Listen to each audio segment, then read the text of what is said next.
Thank you everyone for joining us today. I know we started a little bit late. We had some technical issues, but then again, this is Facebook Live, so you all know how that rolls. Who am I? My name is Dr. Princess Fumi Hancock. People know me as your Global Vision Midwife.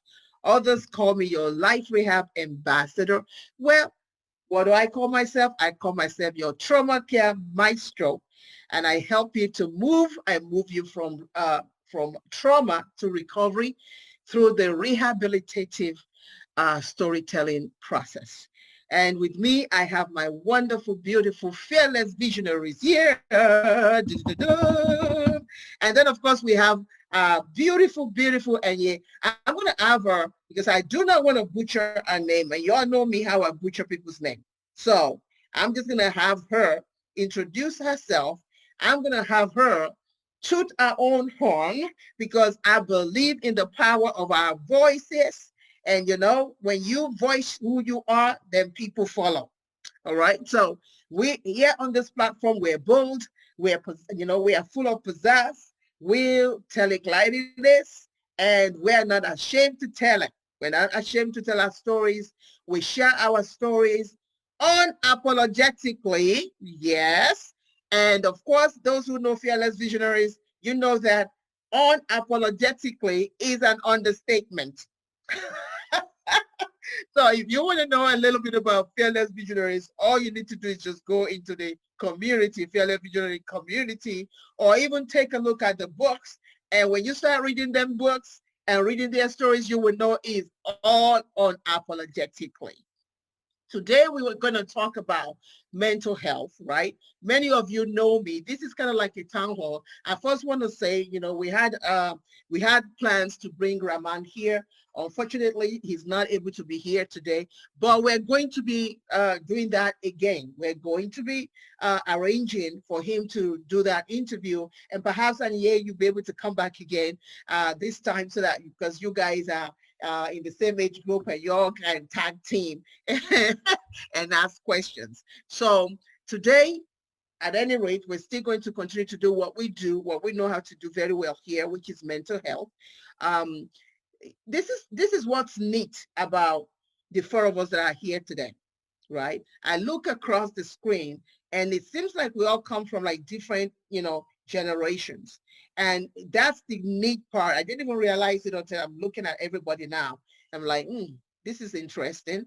That is very interesting that we come so that way, those who are going to watch this show are going to literally get, what do you call it? Advice and comments and recommendations from different angles. And how many of you know that mental illness, it doesn't know how rich you are. It doesn't know how poor you are. It doesn't know if you're a professional. Neither does it know if you're not professional. Mental health is mental health. Mental illness is mental illness. And for many of us who have been in kind of stuck in the house, it's a year now with the pandemic, you'll know that literally, I'm not even sure if there's any home in the face of this earth that has not been touched by mental health or mental illness. So even though it's not in the forefront right now all over the news, but I can guarantee you it is a pandemic that is brewing. It is brewing right now. We're all focused on the vaccination, yeah, but there is no vaccination for mental mental illness, at least not yet. So, so which means that people like us need to start talking about it. So I want to start first by just uh, letting each and every one of you, right? I'll call your name and then you can just tell us who you are and then tell us what you'd like people to know about you. What is special, what is unique about you, what are your challenges, and what you're looking to get out of today. So let's start with our, because look, my fellow visionary sisters, they're not, they're my sisters. So they're not our guests. So, and yeah, she's our guest. So we're going to start with her. And please spell out your name and then tell the people who you are. Okay, so hello. My name is Anya Wilson. It's ANIJ''YA. I'm a full-time student at University of Delaware. I'm in my sophomore year and also transitioning into becoming an actress. My struggle, I can honestly say, is, I guess, getting myself to be more comfortable with myself, if that makes sense. Because with me being, I guess, African-American woman, it's harder for me to get out in the acting world because it's like most people are light skinned, or then it's me. I'm just brown skinned girl. Like, I'm just here. So that's really who I am. And yeah, if you want to follow me on Instagram, my name is all things period at YAY, all things yay. So thank Oh, you. look at that. All things yay. I love it. I love it. All things yay. I love it. Well, you know what? I tell you one thing though. Black and brown, this is our season. Do you just know? This is our season. If you look on in the media, if you look on Instagram, it doesn't matter where you look. This is our season. So it's our turn to just take this thing by go on and lead the nation, lead the country, lead the whole world. If you know, because this is our season. So when you say it's just you, it's just more than you, my dear. It's just more than you. So Yes. I tell you, get ready, get ready. This is generations that we're gonna be passing the baton to, and I'm just excited. Thank you for being here. Thank you for taking your time to be Thank here. you. Yeah. So who wanna go? Who wants to go? Who wants to go? Fearless visionaries. Come on, come on.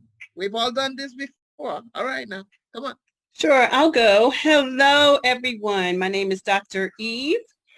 I am a fearless visionary.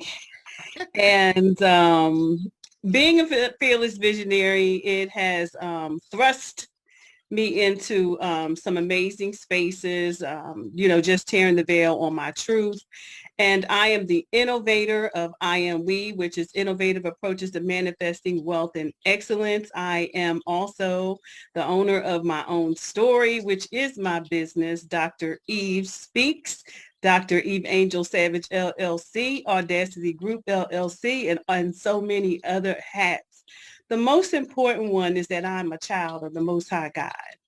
And I believe in allowing him to be my chief executive officer and also in giving me my chief executive orders. And so with that said, my goal, given the traumatic experiences I have had over a lifespan, realizing that we too as a people are suffering with chronic illnesses in alarming amounts, that a lot of that is rooted in lived experiences, rooted in adverse childhood experiences, rooted in those things that we disassociated with. So my quest in life is to provide spaces and safe, supportive environments and online social support, which is my academic scholarly work, that help to mitigate those experiences. So, and that's who I am,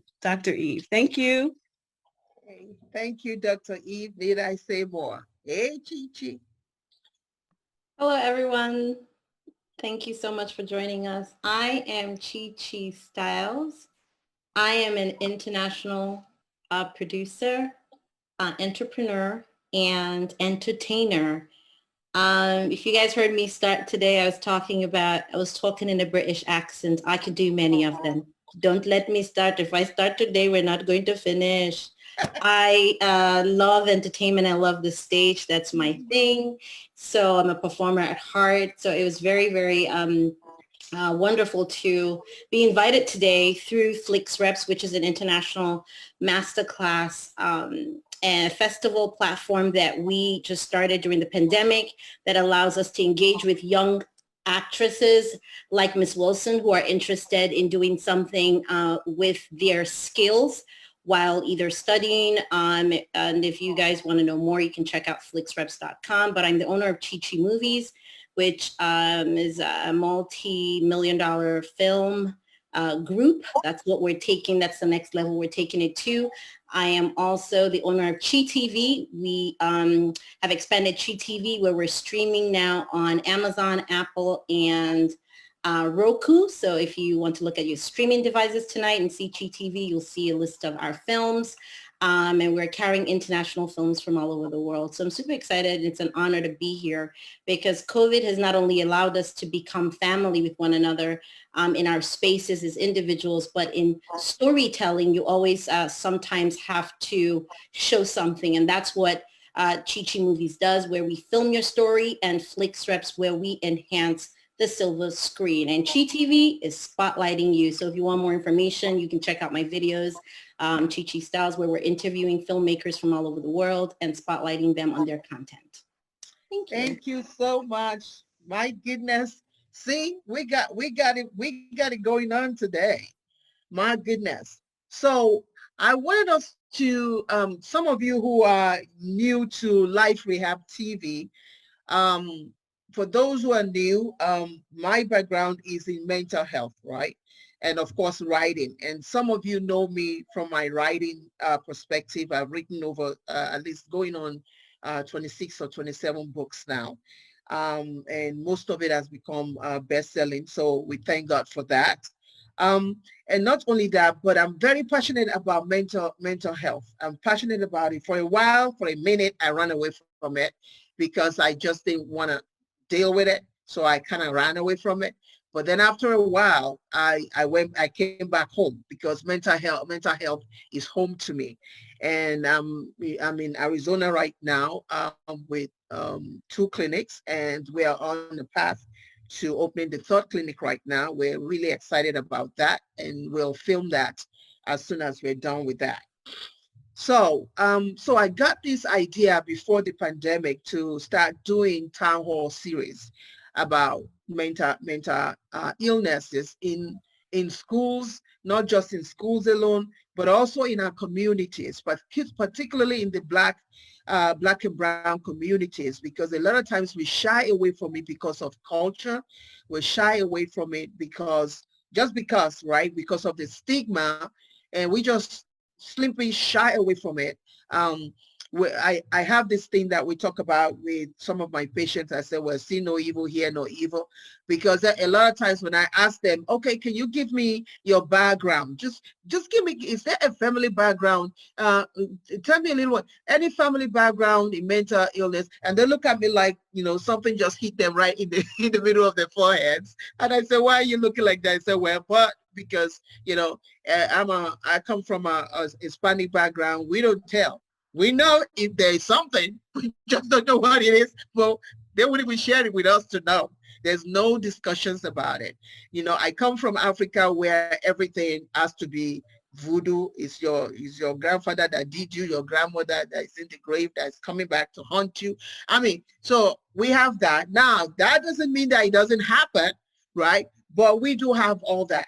And so because of that, I had that thought that, okay, maybe we need to start opening up the Pandora's box and start beginning to talk about it across country, across our beliefs, across our culture, across professional, you know, our professional whatever, and just begin to share our thoughts, regardless of what generation that we come from.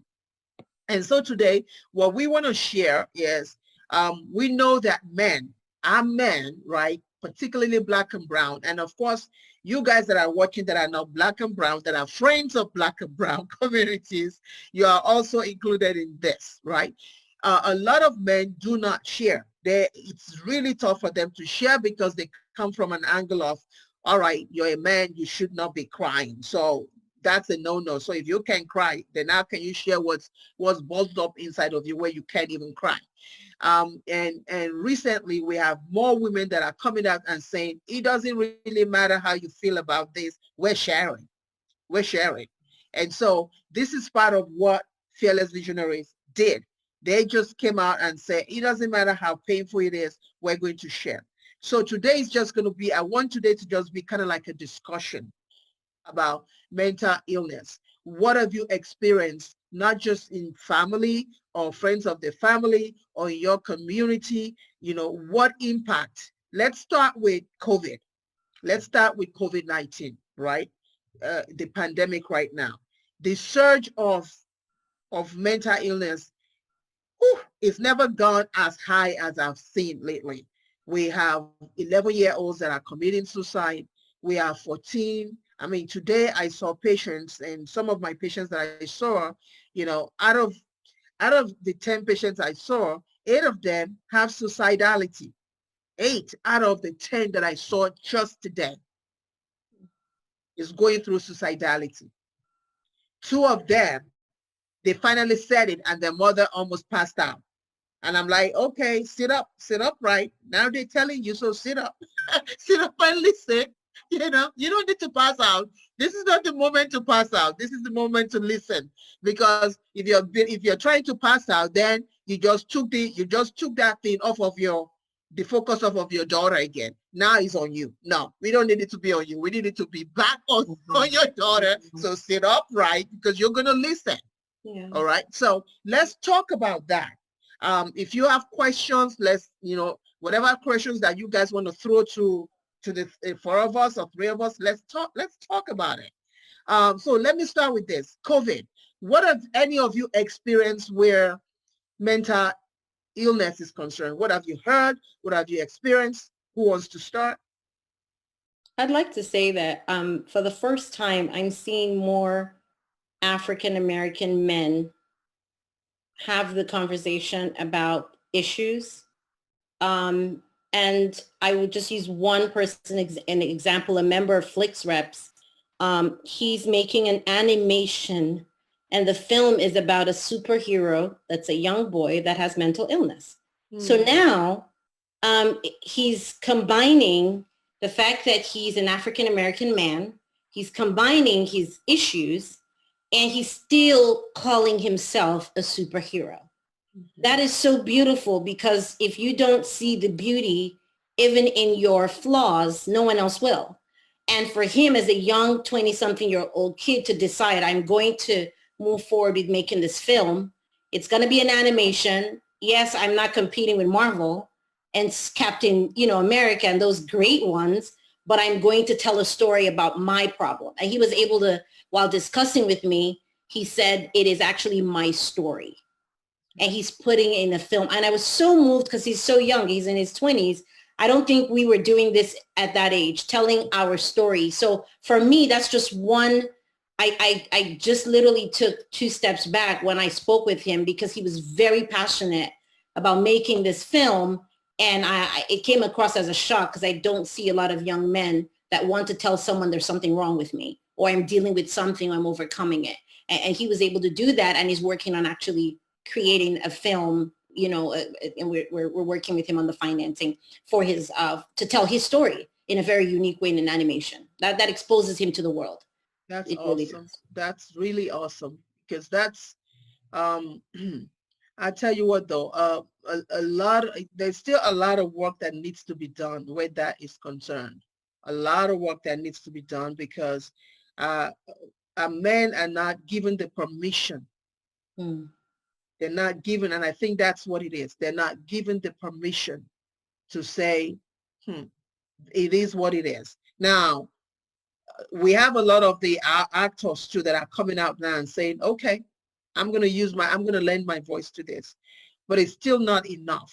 I think that as we begin to give them permission to say, because you said it doesn't mean that you're going to stop, you're not going to get any job in Hollywood anymore, or because you said it doesn't mean corporate, you're now blackout and corporates will not hire you anymore.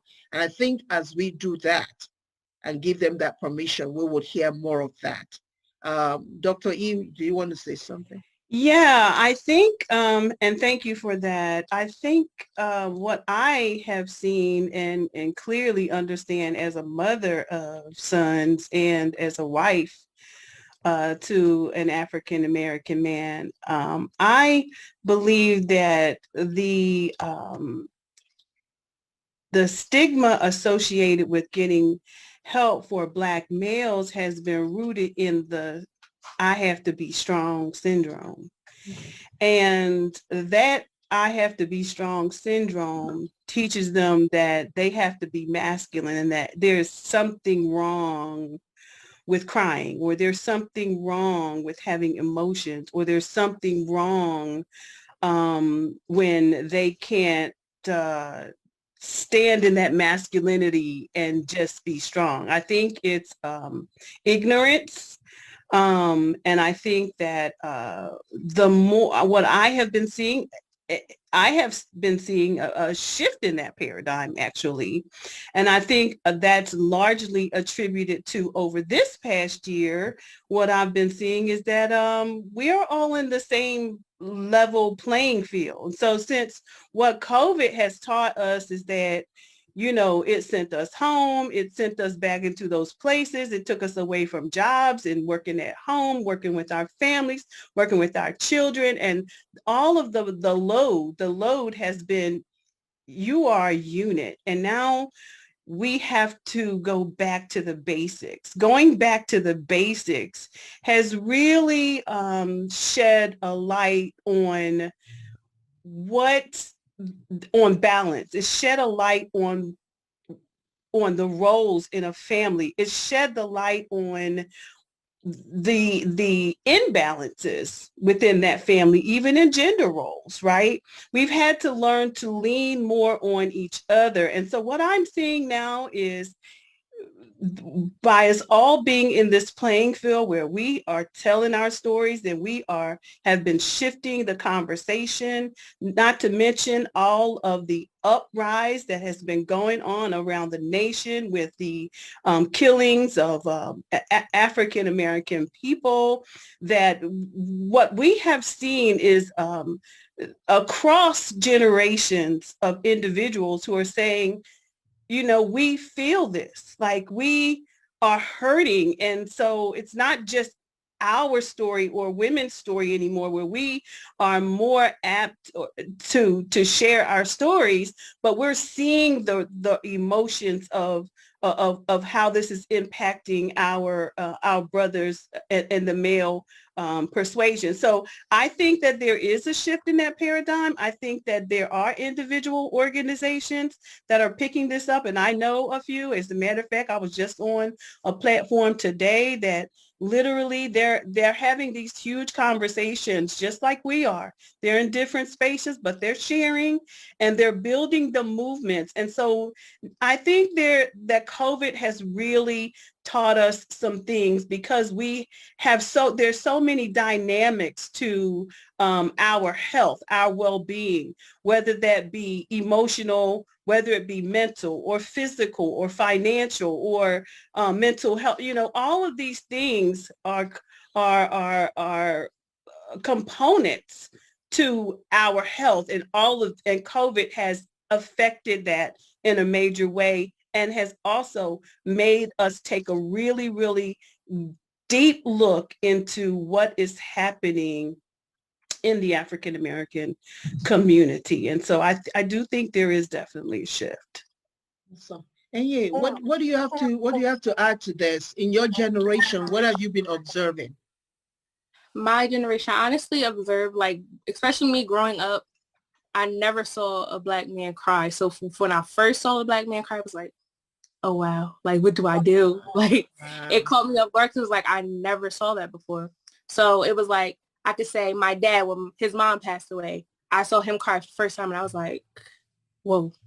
So I guess growing up, it is hard, but I feel like my generation now, we do more talking than I could say the older generation. The older generation just shut you out completely and turn away. Versus now, I can talk to a friend and they be like, listen, this is going on.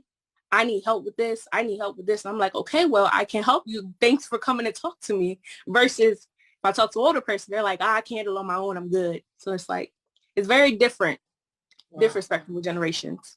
So, Anya, when you talk about your generation, compare the guys in your generation versus the ladies in your generation. Are they experiencing mental illness the same way? I feel as though when they experience it, they do more of a shut down approach, unless they have someone they're really close to. But overall, I feel like when they experience it, it's not really like a huge for them as much as it is for a girl, because a girl knows, okay, well, I'm going through these emotions. I have a lot of emotions going on. What do I do with these feelings? A guy, I feel as though they get these feelings and they're like, what do I do? So I feel like it's very different approach to how they take it. So is this still, Dr. E and Chichi, you can take this. So is it still that sense of boys don't cry? Could that be that's what's still going on when, like what Anya says, like the women are like, they just regurgitate the whole thing, while the men are like, okay, what do I do? Is it still that concept of don't let them see you cry, or okay, this is still a taboo? This will I don't make think you any so. less of a man. What is that? What is that? I don't think so. I think it's a trust factor. I think that I know that I'm that strong person that my son's going to come to, and I allow him that space. I think when they are given that space and they have that trust, then that doesn't always overwhelm them with conversation. The one thing I think that's critical is when they do start to talk is to listen. I think it's all about understanding what the process is to getting them to share. Yeah. And for me, it's if he starts to talk, my only job is to listen, and then not to interject how I feel about that, but to use the tools to continue the conversation, to add to, for example, if we're having a conversation, I might say, well, how did that make you feel? Just keep the, open-ended opportunities for them to just keep talking. And I think that when we can sharpen our saws in that way, our iron can sharpen theirs, and so I think that it is a male thing, but it's also a trust thing. With the Gen Zs, what I'm finding though, because I have all of these generations I birthed all these generations, individuals within those generations, is that they trust each other. I know that even with my younger daughter, it's like they have this, they are magnets. Mm-hmm. They are absolute magnets towards one another, to sometimes extremely surprising to her, even that because of her empathy, because of the Gen Zs and the millennials, or I know the Gen Zs, for example, have, they're forthright. And because they're forthright in how they feel and how the society impacts them, and their human desire, their humanitarian desire to see the world through a different lens, opens them. It reveals their empathy, and because they are sharing that empathy, they're able to bond with one another. I see it happening a lot, especially with my daughter. And it doesn't matter whether it's male or female. It's all about trust. It's all about authenticity. It's all about, I'm here for you. You good, bro? I see organizations like that happening. You good, bro, is an organization that's really lifting the conversation for black males. But Gen Zs are really, really, the glue. They're glue. Yeah, I have about 4 or 5 boys that I've grown up with, and I would say that they're all very close. Mm-hmm. And so I do these sessions where I sit with them and I talk to them about everything. Last time I did it was during COVID. They were all in my house. We did a green screen, and I was asking them about girls, about COVID-19, and they talk because someone cares enough to ask. And I think because they trust me, they were saying things like, oh, we don't like women that wear a lot of makeup. No. We just need you in your t-shirt with your this. I was like, what? What do you know about that? Like, yeah, like who likes, they were very open. And I'm talking about from the ages of 17 to 15. 15 to 17 is the age of 4 of them. And they were just very like open, like, no, I wouldn't talk to girls, all that makeup. And then when you take that off, it's like, oh, and they were just like very blunt, like, women. And then one of them said something that shocked me. He said, women are they're told they're not pretty unless they put that stuff on. So that's what makes them have to do it. And then some of them put it on and they're so pretty, but then they have mean personalities. And it's like they're discovering themselves and what kind of women they like or girls they like, even at that age. This is what they talk about. But for them to talk about it to me, who is, I'm like as old enough to be your mother, but they're talking to me because they trust me, like Dr. Evangel said, they trust me enough to know that I won't criticize them. I'll listen. And I'll say, okay, really? So why is that? And I'll ask questions, like, again, that pulls out the conversation for them to trust me. And they'll come tell me, hey, Miss Edna, I'm dating again.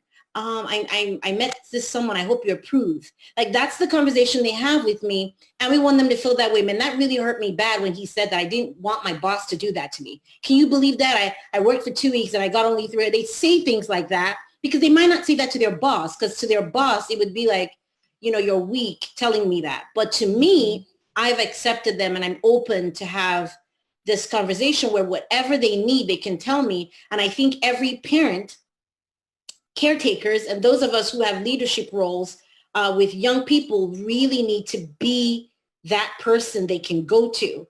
Because especially with this world of COVID and everything else going on, these young men and women, they need someone they can trust and they can say, you're not going to judge me if I come tell you what I just did. You're going to tell me, you're going to sit down with me and we're going to break down how we can figure it out. And whatever decisions I choose to make, you'll appreciate me. You'll understand if I need to cry, you'll let me cry. We need to be that open door for our young men. Because a lot of parents, the way we grew up, we, like Ms. Wilson said, I didn't see any boys my age cry. It was like a no. Now I've had my son tear up about a discussion about his father. There are things that it should make you feel something. And if it doesn't make you feel something, there's a mental health issue there. There's something wrong and it needs to be addressed. It really is. It's okay when you cry. It's okay when it doesn't feel good, and it's okay to actually voice it, and then you're letting it go. But when you hold it in, that's where there's a problem, because it could be brewing other things that no one sees until the day, as a time bomb, you explode, which eventually happens in mid-40s with men or something like that. Thank you for saying that. I want to segue into the girls, our ladies.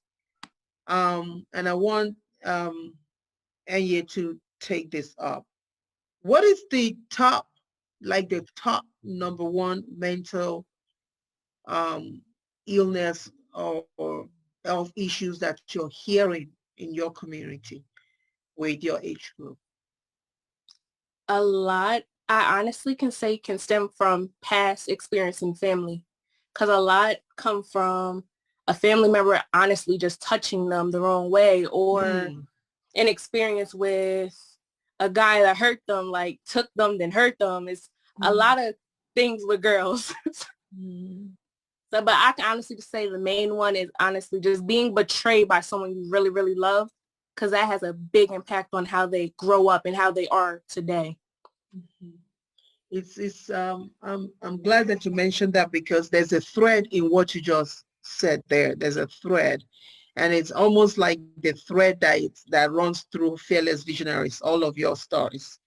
There's a thread of abuse, a thread of, because distrust is also abusive.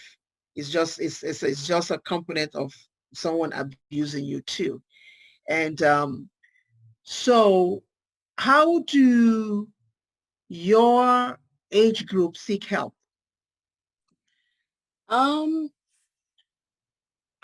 Honestly, it's hard, because me personally, I could say this past year, COVID hit me and I felt like I was going through something and I didn't even know what I was going through. So, That's right. And it's like, it was hard, I could say, to ask for help, because it was like, I don't want no one to think I'm crazy, but then it's like, I need the help. I don't know what's going on. So I can honestly say a lot of girls, they talk to each other, not reach out to anyone yet until I feel as though it's too late. And then when it's too late, it's like most girls do suicide or drink to feel better, just a lot of different circumstances to try to forget, when it's like you never forget. Hmm. That's something. Because there is a rise in drinking. There is a rise in alcohol consumption. There's a rise in suicide attempts, not even, before it would just be, oh, suicidal thoughts and ideation. But there is a rise in actual attempts now amongst not just men, young men, but also women too, because I have both of them in my practice. And you mentioned something about past experiences. And what I'm seeing now is, even though there's that post-traumatic stress syndrome, right? PTSD. But on top of it, they now have acute. So that what people are dealing with now, they're dealing with two things. They're dealing with the post, stress syndrome, the past, and then they're dealing with what's happening right now because of being shut down with the COVID and everything. And I like what you said about when you said, you have an issue, but you don't even know what it is, which is really exactly, you actually hit it in the head, because half of my girls, when they come to me, that same line is what they tell me. Their mama knows they have a problem. They know they have a problem. They know they've got to deal with it. And then I said, well, can you tell me a little bit? Or like, I don't know. I just know I have a problem. There's something wrong with me. I just don't know what it is. There's something wrong with me. I just don't know. So the question now is, Dr. E, how do we know as professionals, as mothers, as fathers that are watching this show, as professionals, as mothers? Because let me tell you something. There's something that I've also observed. A lot of my 14-year-old, 12-year-old are left in the home, right, to fend for themselves while their parents are working. Now, I can't even judge that, right? I can judge that because if they're coming from a single home, and mama have to work, who am I to say anything? But the truth is, I've had situations where they set up the appointment, and this is the very first appointment, psychiatric evaluation. And I'm like, okay. And I'm looking at this kid in the home by themselves, and they said they're suicidal. And I said, where's your parents? They said, oh, they went to work. And they're suicidal. So, Suicidal. Talk about that, please. Talk. so we have to pay attention. Number one, I was guilty of that. I was guilty of not paying attention. And it was because I too was dealing with my own trauma. So here I'm dealing with my own trauma, and a very new, everything in life seems new, right? Like you have a new baby, you have a young baby, you have a firstborn, you have a secondborn, you have some middle babies, you have a son, you have a child at a different age. Everything is always new, right? So I got to a place in life, and I'm going to just take you down the journey just for a second. I got to a place in the life where I had, was late bloomer, and, I decided I was going to have another baby. And of course, we had a beautiful baby, rainbow baby. And we had three other basically adult children in the home. At that point, I'm saying, life, I can't just wait until, we were big on family first, but I can't just wait until she's grown before I start my life, because then I'm going to be a senior citizen. That's how late I waited to have her, right at 39 years old. So during that process, children were beginning to leave the nest and go off to college. And then the bond, the sister that she bonded with left one day. She left one day to go to school. And she was only maybe 7 at that time. And I did not see that there was even a problem. I guess she thought in her mind, she didn't understand, she couldn't conceptualize that the sister that cared for her and loved her, was in her face every day and supported everything about her, was not coming back. And I did not realize that there was something going on. Because in this process, my goal was, okay, the only thing I can do in this moment now, I've never had an only child. Okay, maybe at the beginning, but now here I am at 39 or 30, 40 something years old with an only child, having reared all these children together who supported one another. So now there's no support system, and we're both growing now together. I'm want to be the model or the example of pushing her to the level where she needs to go. But in that meantime, we lost something. We lost what it meant to just be mom and daughter, because we were in school together. I was in school. I was, matriculating, up the graduate and post-grad levels. And so it was just a constant, we're going to do this together. All the while, my baby girl was saying, I don't know what's wrong with me and I don't feel well. And I wasn't hearing her. I wasn't hearing that she needed help. And she told me, like, I remember telling you that I don't know what's wrong with me. I don't like this. And I need to talk to, she would cry. And I was like, I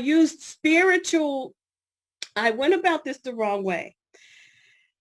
I would always, because I'm a spiritual human being, I just, thought we pray about it. We, all them things, that philosophy that it's going to get better with Jesus. Okay, well, yeah, but I believe that we need Jesus in therapy. That's right. Because she had an imbalance going on with herself that I didn't recognize. And me as a mom was too close to the situation to try and counsel my baby through that situation. So if we listen to our children, we can hear that they are in need of something. And so she went throughout, those years. And then also, the trauma that she was experiencing as a young Black girl, we know the trauma never stops. Trauma never stopped with us. We have continuously gone through systemic and structural violence against our people, and we're going to keep until Jesus come back. Bottom line is these things are affecting our children too. And so we have to allow room for and recognize that there are problems, making sure that we get them the support that they need. I am one for owning what went wrong. And as a mother, I didn't listen. As a mother, I said, okay, well, Jesus will make it better. As a mother, I just wasn't paying attention. And she deserved better than that. And all the while she's cutting, she's going through these issues. And now she's in therapy, baby, what you need? How are we going to do this? If my husband might say, oh, well, he may not think yes, she does. You don't have any idea what these children are dealing with these days. And they're carrying the weight of the world on their backs. Our job is to provide a pathway that will help them to mitigate the experiences, even those that we experience. Half the time, we are imposing our trauma onto our children. And that is an important thing that we must get, because there were things that, when I wasn't dealing with my own trauma, Princess, I, shared the story with you, shared it with our audience, I tore the veil in the book. Bottom line is, when we don't deal with our trauma, somewhere along the line, we are going to impose and inflict pain on our children. And that is the bottom line. And until we get our help, we are just really repeating the cycle. And I think, one of my most treasured research specialists is the doctor out of The Deepest Well. I don't know if you've read that book before, but The Deepest Well, there's so much in our wells. So much. Surgeon General out of California is studying, MD studying, the things that are going on with our children. So I do think it's important, and I'm going to close, that we listen and that we pay attention, that we don't repeat the same trauma on our children, and get them some help. That's awesome. Chichi, you want to add something? That's really good, Dr. E. I just gained a fresh perspective from listening to Dr. E, because I used to find myself telling my kids, all my stories. And I actually will sit down. I love sitting down and hearing my mother's life. I love picking her brain about what she went through as a child, about how my great-great-grandmother was, about things that I would never know if I don't have that conversation with her now. And I think knowing those things and asking those questions about those people have helped me to even discover some parts of me that and another thing that's really, really that I've seen in my children, I'm using my children as an example, is their phases in people's lives. And when you're going through these phases, certain things lie dormant. Okay. There are probably experiences that we've had and that has made us, like Miss Wilson said, when a young girl, and I'll use my life because if you read my book, volume 2 of The Fearless Visionary, I went through an abusive marriage. It did something to my daughter. So now, whether or not I like it, there was an experience there. There was something, there was a transition. And even if I was a strong mother to her, and I was just even a strong mother to my son, something happened and it lay dormant in them. Mm-hmm. And somehow, if not addressed, it will show up later in life. And when they start behaving a certain way, then they're wondering, where did this come from? It lay dormant because you can't really see that there's something there, but there was a shift. And so I tried to have the conversation with them. I tried to sit and talk about, and what I got a lot of times was some regretful. My daughter would say something like, oh, I used to remember Dad making donuts from scratch on Saturday mornings. And we would make the donut holes in the middle. I mean, these are things that happened when she was like 5. I'm like, how are you remembering this? You're 14. So these things then, and I grew up in a home where my parents stayed married for forever, but it didn't mean that they were perfect. There were things we saw that also behaviors from both of them that lay dormant in me and then rose up when I got married. And I didn't know when they started behaving a certain way that things rising up in me from where I'm from.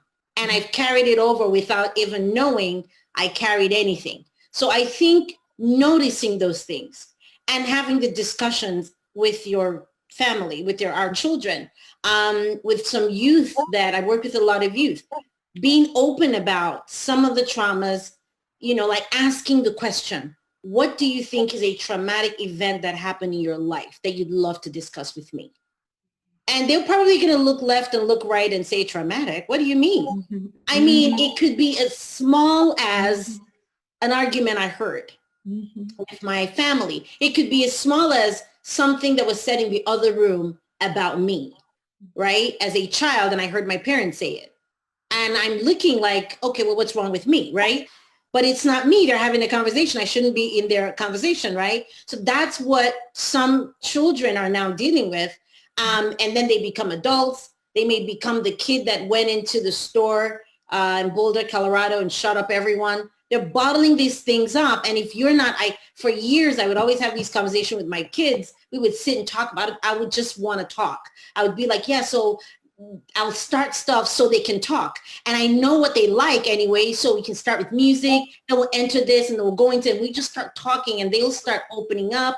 And my daughter will say all sorts of things and I'll go back later that night and pray. But at least I know because I've gotten the information. I got it out of her. And she would say things like, yeah, dating. I don't know, because when I look at the way this happened with you and Dad, so there's that dormant. Again, it's lying real low and it then pops up. And that whole thing of, like Ms. Wilson said, they just talk to their friends.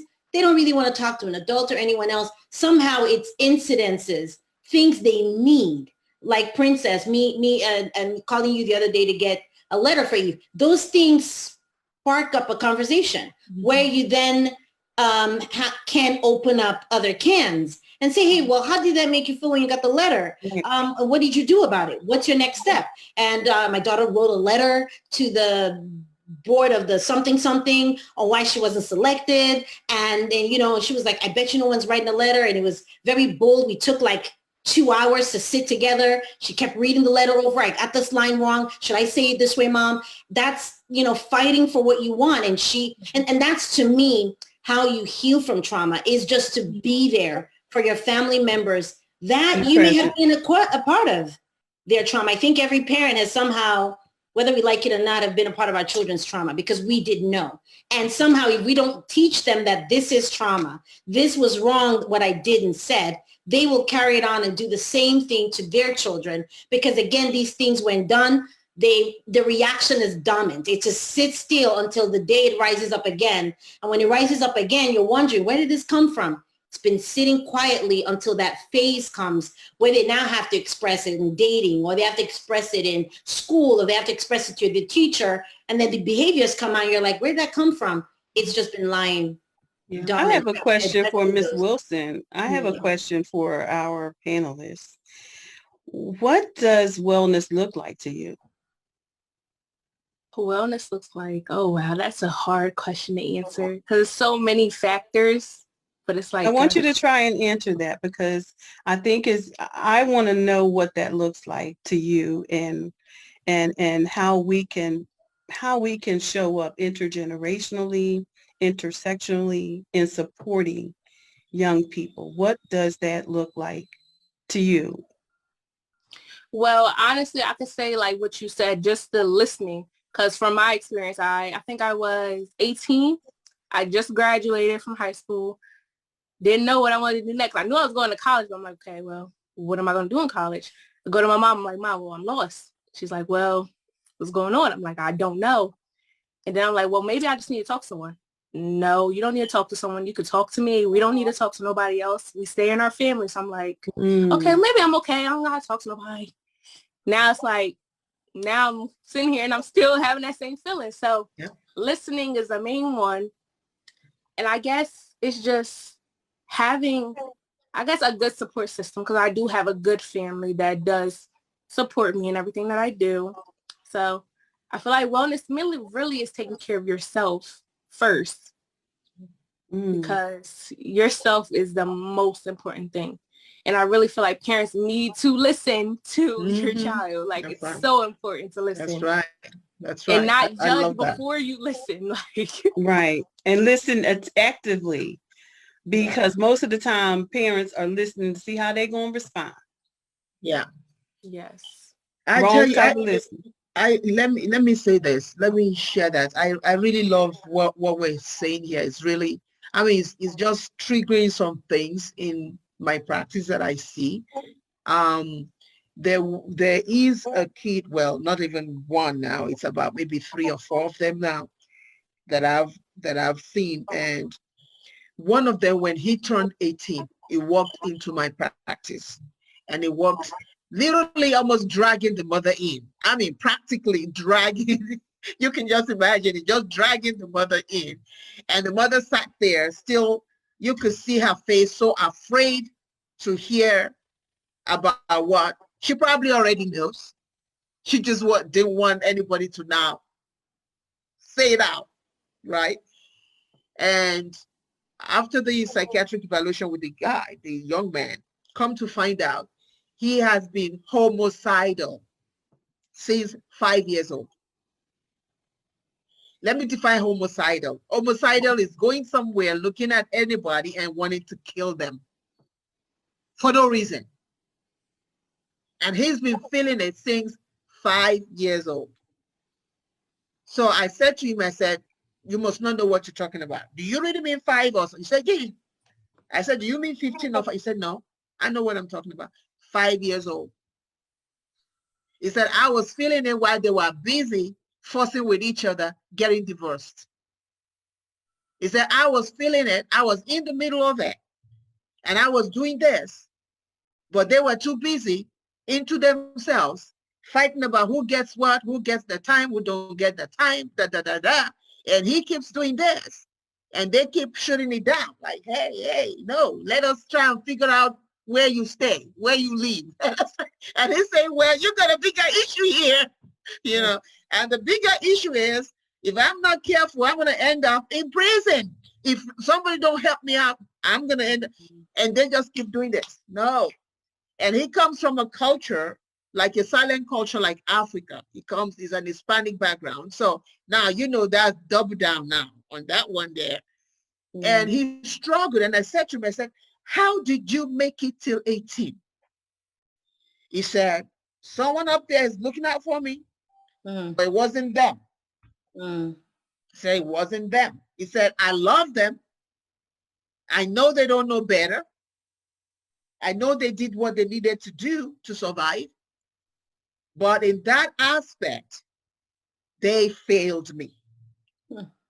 And he told himself, he said he remembered clearly one night praying and saying, God, if you can just get me to my 18th birthday, I'll do what I got to do. And on his 18th birthday was when he walked into my office, dragging his mother with him. And I said, and I'm looking at the mother, I mean, you could tell that woman is full of guilt, shame, fear, all kind of stuff. You can read everything on her. And he said, I told her, now that I'm 18, the mother walks up and said, what do you want for your birthday? He said, well, I'll tell you. I already made an appointment and I'm going to go and see a psychiatric provider today. Before, you used to have 2 or 3 options. Today, you only got one option. And the option is to come with me, be a part of my recovery journey, or get out of my way. And the mother chose. Now, he is not the only person. And to see somebody that have been homicidal, he is not only homicidal, suicidal and homicidal. And he said, and I said, but did they feel it? Did they sell it? He said, well, I had an issue that there was one time I was on the street, just on the street trying to cross. There was this young kid. He said, that kid didn't do nothing to me. He was just standing next to me so we both can cross over. He said, I looked at him, I had a bat in my hand, and that thing said, beat him down and kill him. He said the only thing that stopped him was the dad who pulled the bat. When he raised it, the dad pulled the bat. So there's a lot of things like that happening, just like to kind of hone in on what Dr. Eve says. Listen, there's a lot going on. And when I said, well, is there anybody in your family that has anything? The mother said, oh, no. I said, a kid just don't come up and be homicidal without something down the tree somewhere. Even if it's great-grand or something, you might have skipped a generation, but something's there somewhere. Let's just fess up. We're in the office already. We might as well just tell the truth so we can move on, you know? And the boy finally said, my dad. So my dad, he said, that's why their marriage never worked. So my dad has it. My dad has everything that you can think of. And I don't want to be my dad. He said, because now that I'm 18, I'm no longer cute. If I kill somebody, I will end up being killed myself. Oh my God. Oh, I thank God for Jesus that he even recognized his own problem. Isn't that something that a kid would even recognize that over the parent? So now the mother is doing everything because now the mother is seen with medication and therapy.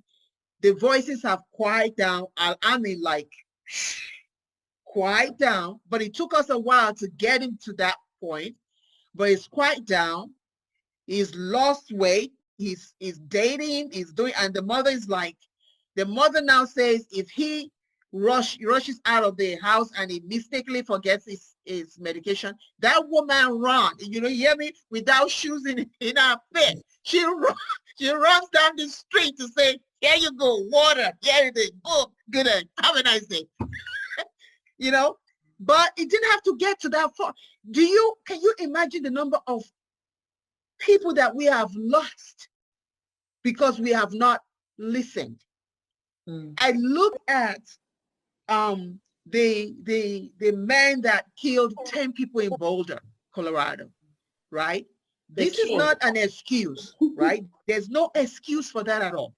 Yeah. But there was one thing that somebody said and nobody ever said anything. That person said something, and maybe because I'm a psychiatric person, it caught my ears, but nobody mentioned it again. And they said it once, and they said when he was younger, he was bullied as a Muslim. He was bullied in school, like, you're Muslim, go back to your country. He was bullied with all kind of stuff. And it was said in 1 second, but nothing again. Now, his situation is gone. There's nothing we can do. But we can, if we hear that, right? If we listen and hear that, perhaps there are others of him right on his heels that we can save. Do you hear what I mean?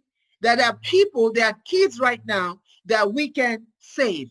When we have leaders that have all their rhetoric about, you know, talking evil down on blacks, down on brown, down on Asian, down on this, down on that, down on that, after a while, it gets in. A brain is a very, very delicate thing.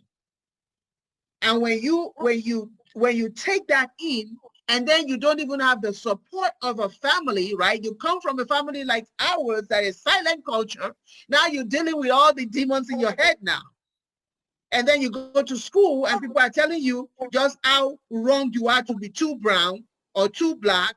Your nose is too fat. You're this there, do. And then you get home and you say, Mama, this is how I feel. I say, oh, shh, you're a boy. You don't do that. Shh, be quiet. Don't do that. And then you go to your dad and say, Dad, I'm feeling. No. Don't you know? Don't you know the tribe you come from? You're an Arab. You don't say things. No, there's no problem. But I'm dealing with it. No, you're not.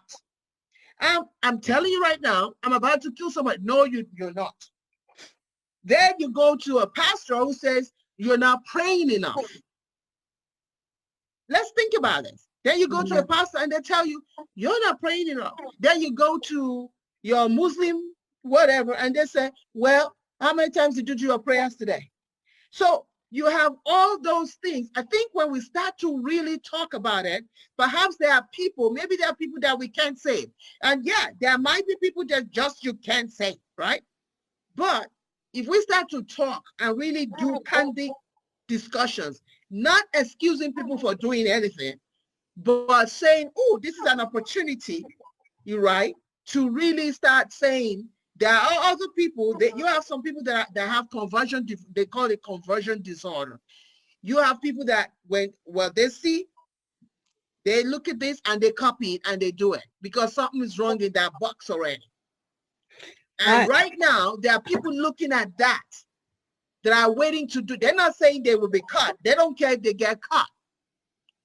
But they're looking at it and saying, we're looking at it and say it's terrible. They're looking at it and saying, this is my way out. At least it's my way out. You see what I mean? Conversations need to be hard.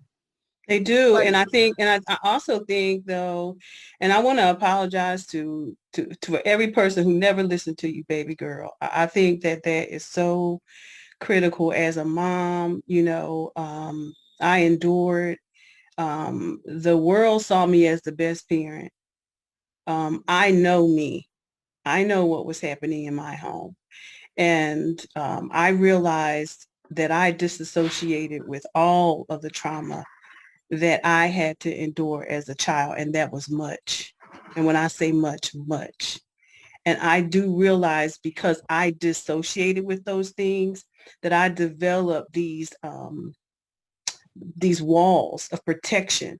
But those walls of protection, still I behaved in certain ways when certain things got too close to those walls of protection, which wreaked harm in the people who were in my home environment, right? Even when I didn't think it was harmful. So what I discovered, and I'm going to speak to every parent, if I can take this moment out there for parents, you out there who are dealing with the syndrome of it's our business and it's stay in our house. Mm-hmm. We are never going to leave a legacy that's free of harm until we address our own problems. I tripped up on a session with a client and discovered that I needed the wellness plan. And then it was in that moment that wellness plan that I created in the moment with the client, we have to be open-minded. Say, hey, there's a problem here. Somewhere, if we listen long enough, we're going to find ourselves in there, right? That's just like opening up a psychology book for the first time and you in class and you realize, oh my, that sounds like me. So if this triggers you, parents out there, I do suggest that you develop a wellness. We have to get into the practice too of apologizing to our children, Mhm. when we are wrong. And I remember coming home that day with my wellness package and I sat my family down. I said, we have to have a discussion. And the first thing I want to do is apologize. I'm sorry. I'm sorry for the harm I caused. I'm sorry for, when you see me, I start throwing things down the stairs or I start behaving in certain ways. It was not your fault. It was not your fault. And I'm so sorry. It was this that was going on in my life. And that's when the conversations really began. And we have to have the brevity and the courage to be able to know and develop a plan so that going forward after the apology, you don't want to apologize, keep doing something and repenting for it and going back and do the same thing, but how are we going to fix this thing? And so for me, it was, if I am behaving that way, because I'm still not well yet, I'm working every day to heal. I'm working every day to heal. And every day I wake up, it's a new harm. So I'm always in the cycle of healing, right? What does that look like? As I'm moving through my own healing journey, I have to help my children move through their healing journey. I have to help my husband move through his healing journey. And these things can't begin with the outside force. They have to begin at home. That's right. They have to begin at home. We have to share these things, share what was going on, share why we behave that way, and to let them know it's not their fault. Apologize always. And give up a sign. I told my children, if you see me acting a certain way, you bring it to my attention like you misbehaving right now. Like, for real. You just, I don't know what's going on with you, but check.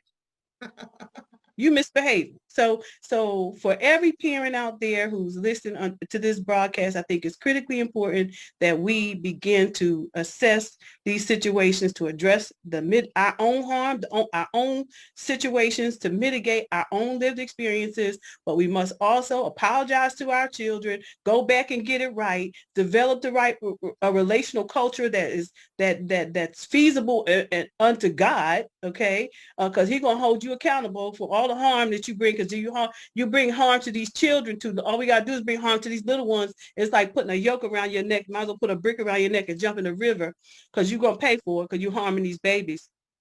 And then and have that plan. So apologize to them and really begin to bring wellness into your family, and look at your tools. There are so many amazing tools that we can use to help us. We're using right now, even if it's planting. In my house, it's a jungle.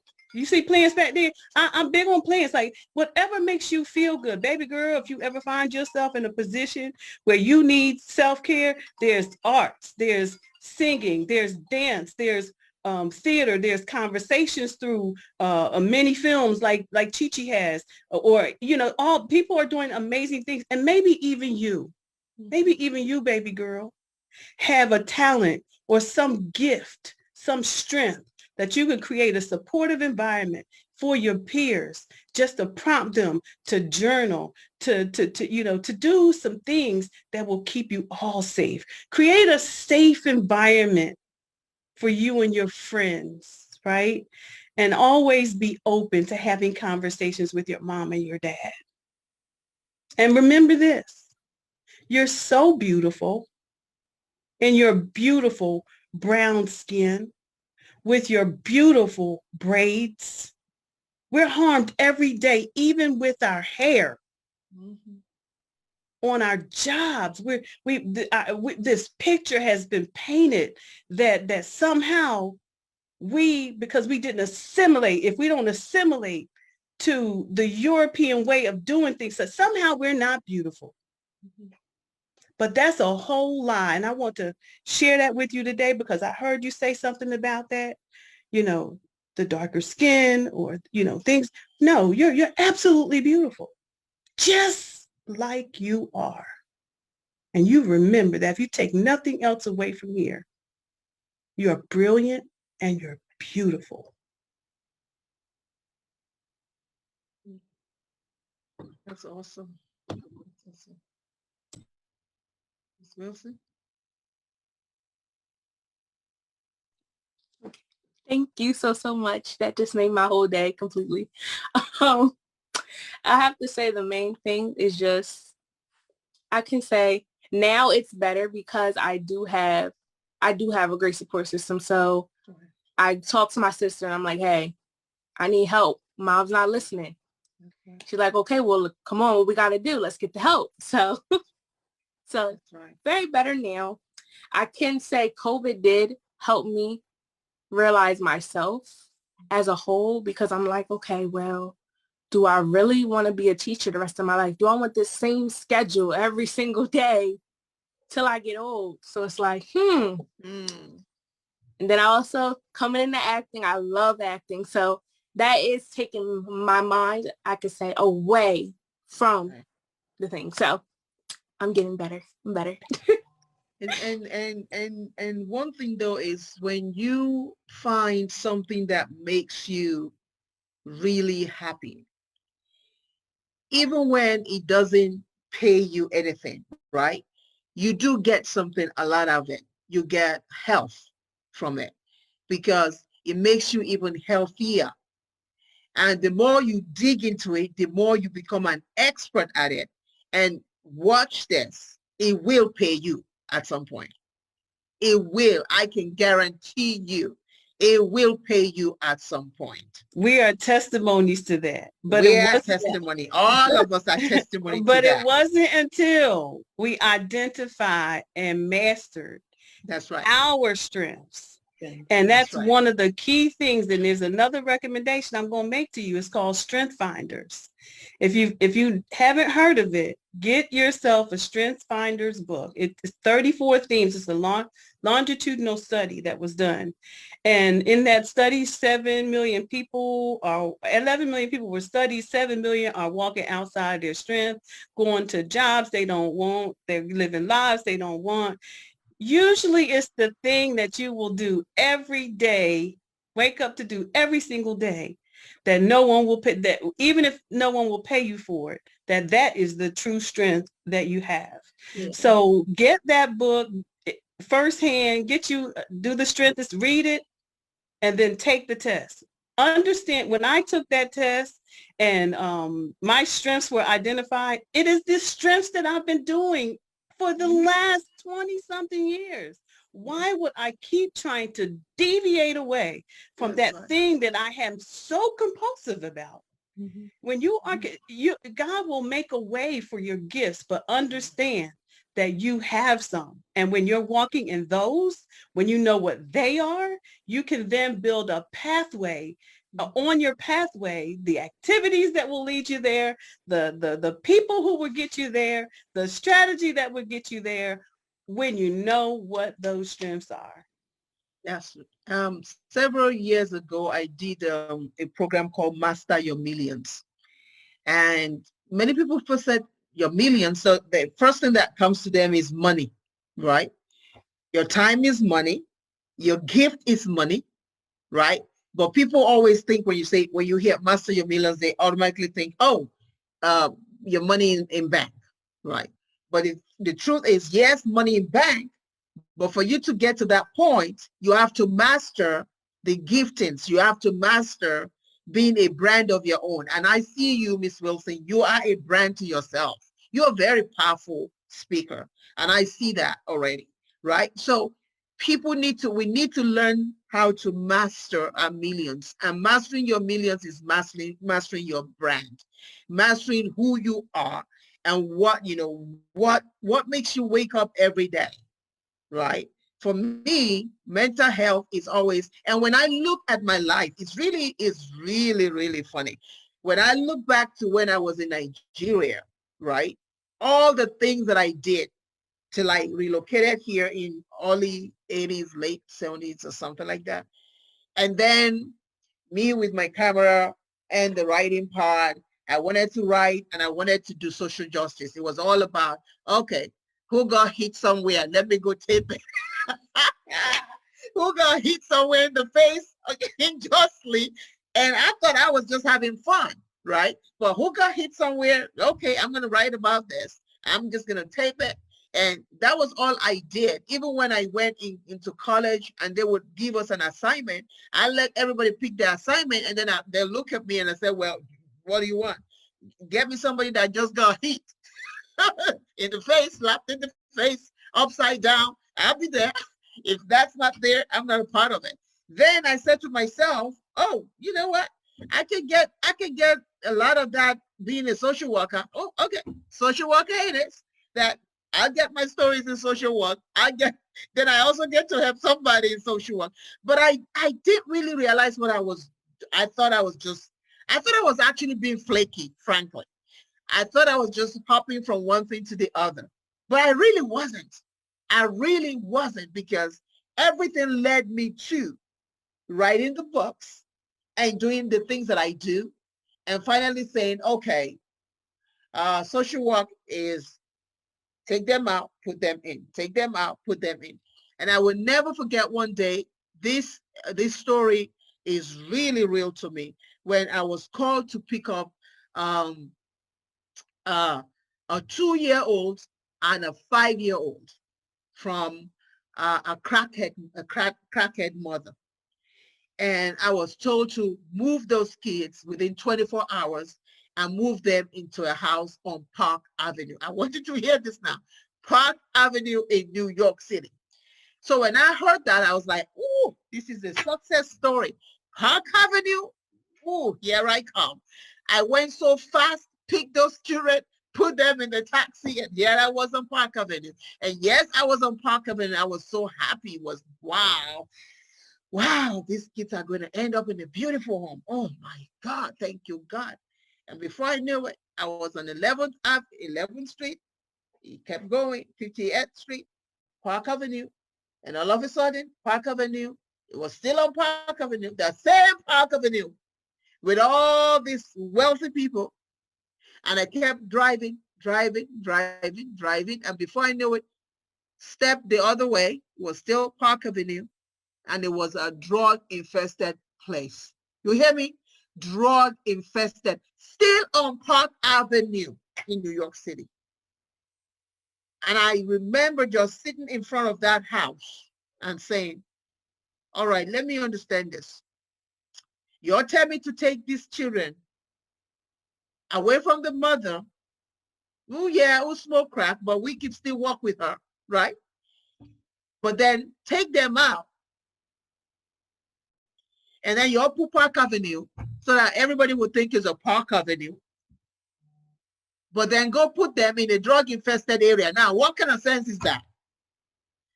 So I turned around with those kids, and I went straight back to my office. And it was that day that I said, okay, this is not working. I need to figure out a way, a holistic approach completely. I need to be able to take care of their health, their physical, their emotional. And that's how I ended up in nursing. But it's amazing how your experiences will weave you into your destiny, and you won't even realize it. You'll think, there are times you think you're doing all kind of stuff, but when you really sit back, it's not so much of you doing all kind of stuff, it's you having the experience that will now culminate and take you to exactly where you need to be. And I look back now, a lot of my patients look at me and say, are you sure you're a psychiatric provider? Because you don't treat us like the regular psychiatrists that we go to a regular psychiatrist, they just look at us and say, yeah, take their little pen and say, yeah, here's your medication, boom, see you in 6 months.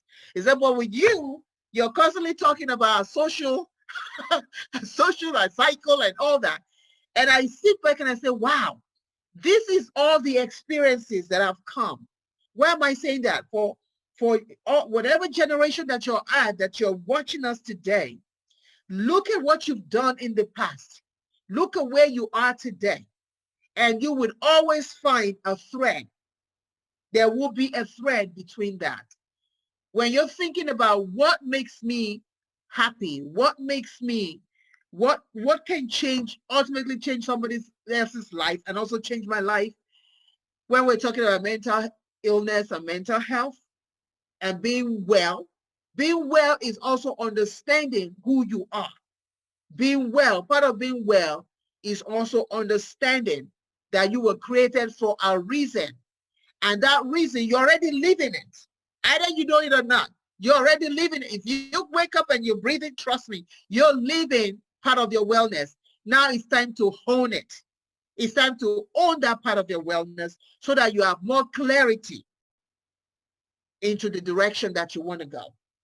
So, anybody want to join in and say something, because we're going to start you wrapping mentioned up. that. That's interesting. You should say that, because I remember you had a recent conversation about to us about what are the patterns in your life.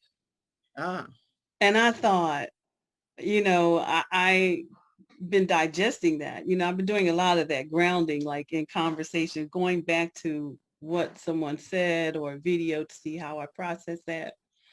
And the one takeaway it was an important takeaway, because it was the thing that was always repeating itself in my life, that I was always trying to solve a problem, that everything in my life was every lived experience God used.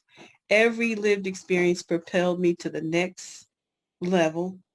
Every and ultimately to write the story. Nothing shall be wasted. And that was the pattern that was always being repeated in my life. I did want to mention that to you. Awesome. Yes. Chichi? For me, I think you're right. In so many senses, we have built something as human beings. I think we built this thing where we have what our parents thought we should do. We have what we think we should be doing. And then we have what our children think we should be doing, our spouses, even if you own a business, coworkers, mentors, pastors. Yep. Everyone kind of sees something in you and they suggest, like, hey, you're so good at this and you're so good at that. And a lot of people are right. For me personally, I found that I had a lot of talent. So when the Bible talks about the story where, one person was given like 10 talents and then another person was given 1 talent. The person that was given the 1 talent went and buried it. I had to look at myself as, okay, you have all these talents. You're going to look very confused. There has to be a focus. So for me, I started praying. I started asking, what is it that you want me to focus in? Because I can act, I can sing, I can dance, I can do these, and I can do all these things. And Miss Wilson, as a young person, at your age, I was like, okay, I'm totally confused at which one's the best. Which one do I love the most? Is it comedy? Is it this? So when people look at me, there is like a lot, they could potentially look like, okay, this person's confused. So what I did was, while transitioning for some time in my life, I took out time to start focusing on one thing that would allow me to do all these things, which is filmmaking. Because if I make a film, I can sing in it, I can dance, I can write the music, I can act, I can write it, I can do everything I want in a film, I can do comedy. I mean, so for me, I fell in love more with production because I could come in and be casted. I could write my music in the background, which some of my films have my songs in it. I could do all these amazing things. I could even eventually write a very beautiful musical because I love dancing and singing. I do dance for the Redeemed Christian Church of God, which is one of the largest African churches in the U.S. with over 10 million followers all over the world. I'm part of the leadership dance team. So everything. So I find myself always sitting with the Holy Spirit or with God and basically saying, okay, this talent, I am using it. And this one, I am doing something about it. This one, I did do this, like trying to make sure, I'm having that accountability with the Spirit of God that lives within me, and basically saying, here are the things I'm doing about the gifts I have, so that none of them are lying with nothing, being done with them. And then how do I repurpose them to make 10 years from now better? What's the next step? What do I have to do next? So that I'm not only creating this for myself, I'm also bringing tons of other people that may have 1 talent, 2, 3, into a fold where I could help guide them and so forth, which is what Flix Reps is about. And I think as help with trauma or things that happened with us as kids, because I was told as a kid, my parents were like, what? You want to do stand-up? Can you please sit down? So it was like, you know, and I honestly, I never practiced. I never learned anything. We would travel. My mother, we went everywhere. And as a kid, everywhere we go, I would pick up accents. The first person that ever did my feet or my toes, when I left the nail shop, I was like, why is she talk like that? She talk like that. She do for you, she do for me. It was natural. So I didn't train for it. So now I had to utilize it when I do stand up, or I MC weddings. I've MC tons of weddings. I do these stand up comedy because I feel like I'm not as funny, but it's very natural. I can't really write comedy, but then when I'm doing it, when I'm sitting with people, they're laughing because I'm seeing. So it's like, in order to continue to grow from the things that may have hindered us as young people, self-discovery for me has been, last year I designed my first outfit, which I put in a music video. I'd never designed anything before. I started making these cool purses I liked. So I'm always looking for what's new about me now. Holy Spirit, what is it about me that I haven't even discovered yet, that I'm yet to discover and enjoy about myself? Then I can share. Because if you're not enjoying it, it definitely isn't beneficial to anyone else. And I think as we grow these phases, there are things that are good that are lying dormant, things that are not good lying dormant that we need to, address and seek therapy for. And there's Princess Fumi that can help with that. But as you're discovering the things that you don't like, there are also beautiful things about you that keep coming out, especially when you're embracing all of it and knowing that God is in charge. Then you can begin to utilize those things and have conversations where you're honest with your family. Like, y'all thought I could do that? I can't do that. No, I'm not a magician. I cannot do that. And then your family's like, oh, well, wow, we didn't expect her to say that because we always thought. So it's like now you're creating this new narrative for yourself because you're now 20 something, or you're now 30 something, or now 40 something. I don't do that. I used to do that when I was 20, and growing to be a better person for yourself and for your community and for society. I like that. Yeah, I like that phrase, self-discovery, because every legacy starts with self-discovery. Mm-hmm. Right? And if you're not thinking about your legacy, then what is all this about? What are we running around for? Right? What is it? What do we want to act? Why are we acting if you're not thinking about legacy? What are you writing if you're not thinking about legacy? What are you doing if you're not in school? If you're in school trying to be somebody, what is it all about? So self-discovery, I think, is a major step in creating a legacy for yourself. And I think a lot of times it's very, very important. We've switched into solutions now. It's very important, because a lot of times when you see situations where you have mental illness just taking over and all that, many a times when you ask them, they tell you, I don't have a plan. I don't even know why I'm here. I don't know what I'm doing. I don't know why I'm still alive. I don't know why I'm this. I don't know why I'm that. But it's important that when you take that why and turn that why into a legacy statement, it's more powerful. When you take your whys, right, instead of break yourself down with whys, you build yourself up with why questions. And those why questions are the ones that actually lead to your legacy statement. And every one of us should have a legacy statement. That doesn't mean you make it tomorrow, right, but it's simply something that when you are going off course, at least for myself, when I feel myself like a talk here, a talk there, a talk all over the place, and they're all things that I know how to do, or things that I want to do, or things that I love to do, I find myself going back to the legacy statement. And I say to myself, how is this connected to my legacy statement? It doesn't matter if it's going to earn me whatever. How is it connected to my legacy statement? If it doesn't have even a leg or a toe in my legacy statement, I say, no, thank you, but no. So you need to know your legacy statement. As we know your legacy statement, just like Dr. E says, a legacy statement that doesn't even have wellness in it, you need to go and redo that legacy statement, because without wellness, you really can't achieve anything, frankly. It's a mandate. It's an ethical mandate. So you got your legacy statements got to have wellness in it. It's got to have physical, mental, emotional wellness attached to it, because without those things, we see what's going on. People shooting each other, people yelling at each other, people. I've never seen people as angry as we've seen lately. It's just pure anger.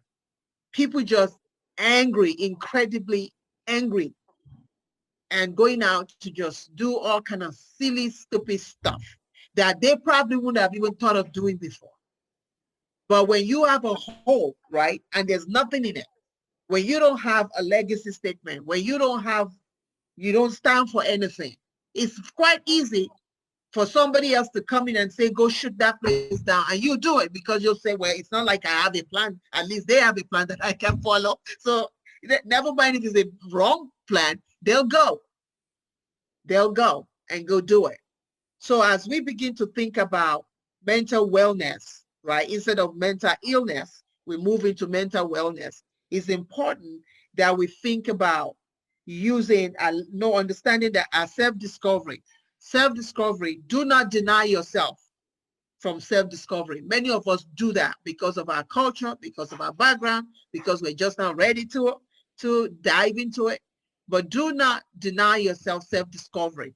Self-discovery can be painful, and it also can be very, very, great, very healthy. It can be painful towards being healthy, but you still have to go through that pain too to get to the other side. We cannot deny our pain, right? The bottom line is learning how to turn that pain into gain for us. So self-discovery is important.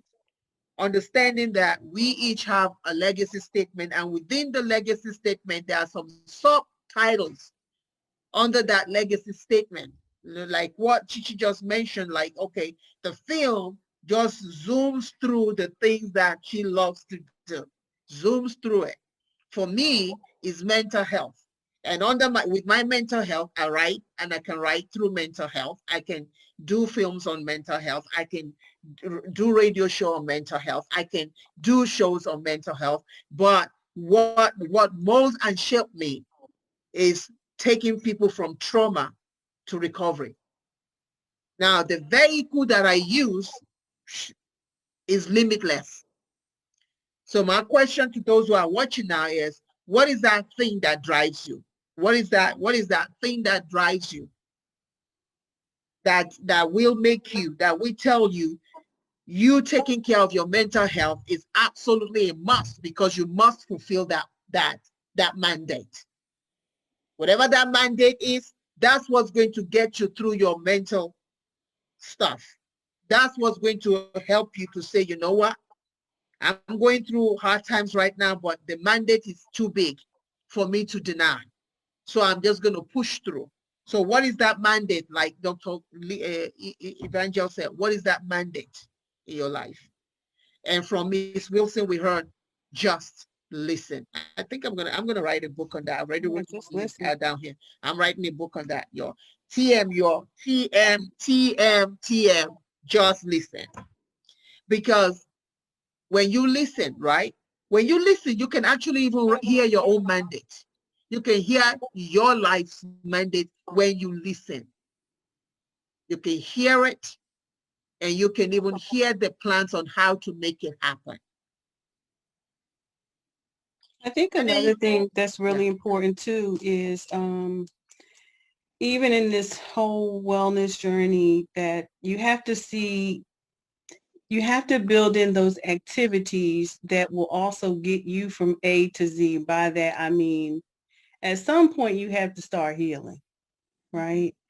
Like I know that I had a spirit of running. Every time there was conflict, every time there was, oh, you hurt my feelings, the spirit of offense, all the spirit, just the spirit of offense alone, because I've dealt with so much trauma and because I did not know how to deal with it, would make me have low self-esteem. It would make me feel like I was rejected. It made me feel intimidated. I would feel intimidated. All of those things, but those are curses. Fearful. It's rooted in fear, right? And so we have to call a thing a thing. Now that's the spiritual side, but it's the critical that we understand that that is a spirit, that is a thing that we need deliverance from. And in order to do that, we have to address it and call a thing a thing. How often do we find ourselves, even in our gifting, saying the words, I can't, or I am not enough, or, these are things we're saying in our mind. We'll never tell anyone else. But these things are running rampant in our mind. And then we have to ask ourselves, well, why? Why can't you? Because what? What is your fear? What is your fear? What's the fear associated with that thought that you have?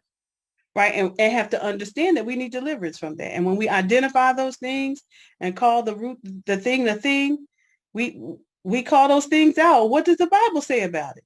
The Bible is full of a bunch of beautiful stories written by authors with characters, poetry, narratives, all prose and discourse, all things that are intertwined, that each writer uses these things, these skill sets to tell a story.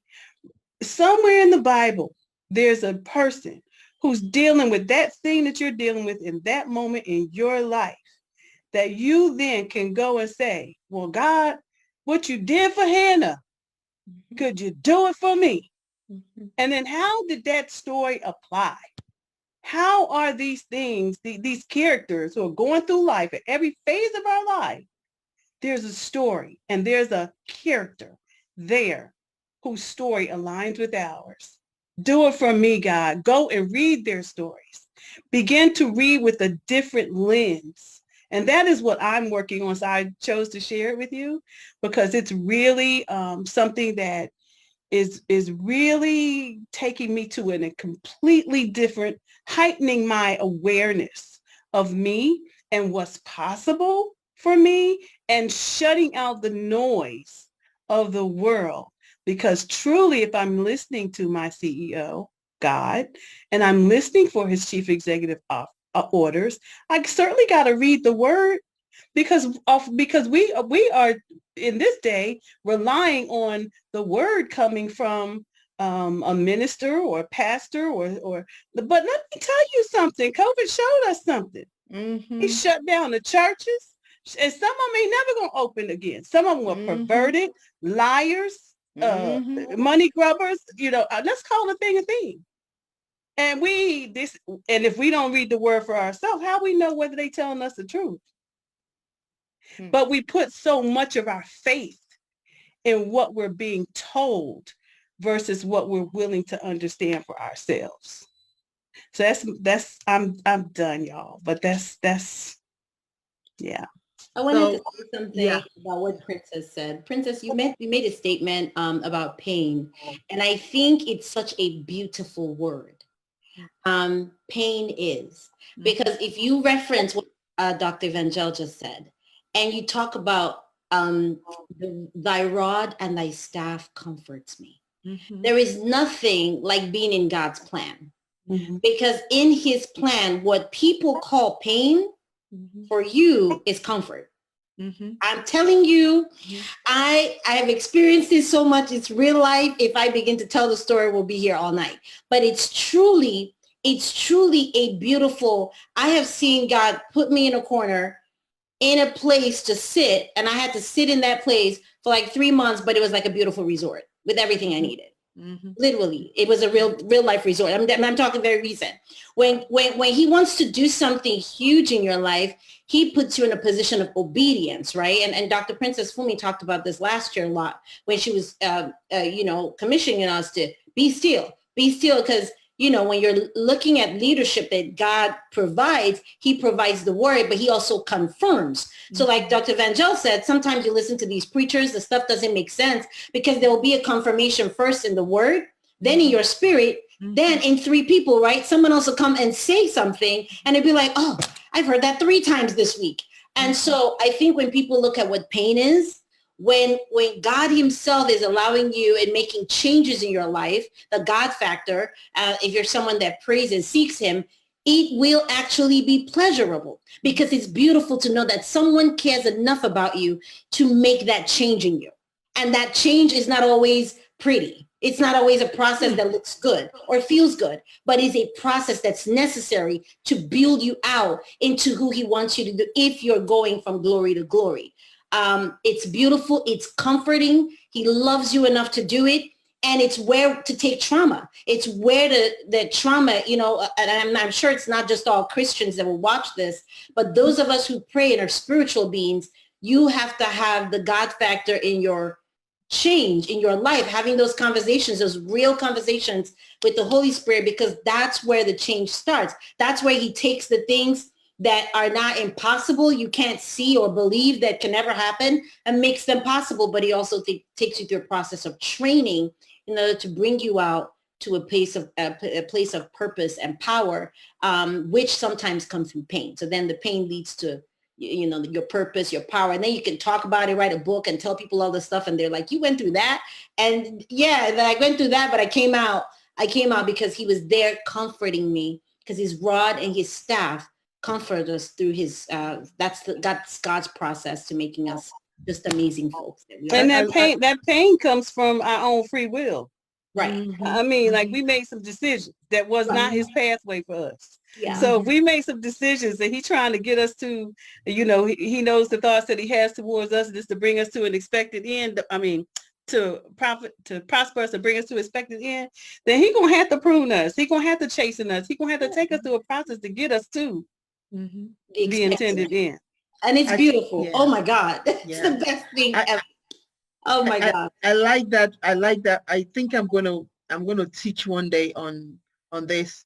Yeah, when you were saying something, Chichi, and we're getting ready to close now. When you were saying thy rod and thy staff comforted us, and I got a big revelation right here, and I think I'm going to teach on that, because rod is painful, but staff is title. Staff is giving you something, like I give you this, I give you power, I give you authority. So without that rod, you can get the staff, because they come together. So I'm going to teach on that, because when you said that, it was like, oh, I just felt a revelation right there for me. I don't know about those who are watching, but boy, I felt a revelation, thy rod and thy staff. Those two. Staff, let me tell you something. As someone who was born in a royalty, right? If you go on Google and Google my uncle, you'll see when he was crowned and he was given the staff. You are given a staff as a royalty. You're given a staff, and a staff is royalty. Your staff is ownership. Your staff is leadership. You're given a staff and saying, hey, here, lead my people, right? Moses was given what? A staff. And with that staff, what he did? He did wonders with that staff, right? Didn't it? Okay. So, but the rod, people don't want to hear about the rod. People don't want to see the rod. They don't want to feel the rod. He's like, forget the rod. What? Say what? What rod? But you know, but the staff, we want it now. So that I'm going to teach on that. I'm going to teach on that, because I got really major. So thank you for sharing that scripture, because as you shared it, I just got that huge revelation, that rod and your staff. So you can get comfort even in that rod. Yes. You can get comfort in pain. Yes. Pain can comfort you. You really can get comfort. Yes. And as you get comfort in that rod, he prunes you. Yes. He prunes you and gets you ready to now give you this staff. Because I don't think it's a beautiful process when a butterfly is changing. But when you see it, you begin to understand, in order for this butterfly to become like this, it had to go from this phase to this. And that's what the rod and the staff is. It's a beautiful place. You come out amazing. And I think a lot of us, especially Princess Fumi, we talk about mental health and trauma. And so I love the ends of these conversations, because there is a beautiful end. There is the other side of admitting the trauma, admitting the issues, because when you admit them, and most especially to God and those he brings into your life to help curb and correct them, he puts through a phase that it's going to eventually be beautiful. The only way it won't be beautiful is when you don't give it to him. and you try to do it yourself. You try to self, whatever you do. But if you give pride, it's called pride. Yeah, pride. If you give it to him, oh my God, you will be beautified. There is no other way. There's no other way that men can be saved. You will be beautified if you give anything that you're going through, trauma, past issues, things you don't like about yourself. If you give it, I have such an amazing relationship with the Holy Spirit. We talk about my nails. Mm-hmm. It's like, your nails are kind of looking, I got to go get them done. Like pampered. And that is the relationship you want with your best friend, somebody who cares about everything. Or your hair. How are you going to wear your hair this weekend? I did my little Nubian twist for my, nice, because he loves me and it shows. When you look at me, you can tell that somebody's pampering me somewhere. And the rod and staff don't show, because God does not expose his private and his prophets publicly. He does not make them. He doesn't want to give you shame and that kind of stuff. He corrects you though, but in private, I'm getting corrected. Right. But he doesn't publicly disgrace you, and that's the enemy, to kill, steal, and destroy. Right. That's not what God purifies you, beautifies you from glory to glory, and people will see it and see there's something about you that's different, and that's the God factor, making the change in that trauma. And I enjoyed you, Miss Wilson. I enjoyed you too. Such a absolutely pleasure. And so one more thing, then I see the rod as the mental illness, and the staff is your mental wellness. Right? Mental illness versus wellness. So the rod, which hurts, is the mental illness, and the staff is the mental wellness. So Ms. Wilson, is there one more thing that you want to share with everybody? Can I just give each one of you just a phrase? Just share a phrase as we close out right now. Share a phrase, one thing, one message that you want somebody to take away with. It's really been a pleasure to have you here. Thank you so much for being a part of this. And we're going to bring you back again when Rahman is here. And some of your friends. And some of your friends too. Yeah. And some of your friends, because I love talking to your friends, young people. Thank you all so much for being a part of this. Please take your time to really move this around. Until next time, be inspired, be motivated, be of sentimental value. Understand that you are the hero in your life story. Don't allow anybody to write your story in a funky way. All right, so stay blessed. Thank you all so much for being a part of this. And thank you to all of my participants, my sisters, for being a part of me and just helping me out here to just share the word on mental health, mental wellness, and mental health. Thank you so much. Until next time. Thank you. Bye-bye, everybody. That I cared. I wasn't sure which angle I was going to go, but I loved nursing more than medicine. I want to be able to have my own clinic. I want to be able to practice mental health.